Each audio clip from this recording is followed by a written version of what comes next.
Sa gitna ng digmaan ng mga Israelita at mga Filisteo, lumitaw ang isang higanteng mandirigma na si Goliath.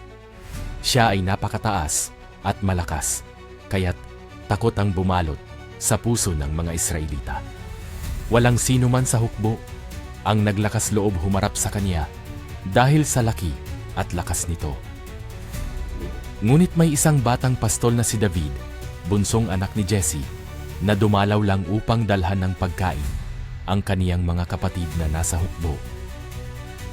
Nang marinig ni David ang paghamon ni Goliath, nagpasya siyang labanan ito, dala ang matibay na pananampalataya sa Diyos at paniniwala na hindi siya nag-iisa.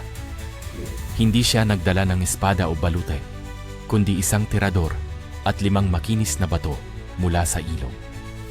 Sa harap ng lahat, hinarap ni David si Goliath at sinabi, "Ikaw ay lumalapit sa akin na may tabak, sibat at kalasag, ngunit ako'y lalapit sa iyo sa pangalan ng Panginoon ng mga hukbo." Sa isang mabilis at matikas na galaw, binato ni David ang tirador at tinamaan sa noo si Goliath, na agad bumagsak sa lupa. Dahil sa tapang at pananampalataya ni David, natalo ang higante at nagapi ang mga kaaway ng Israel.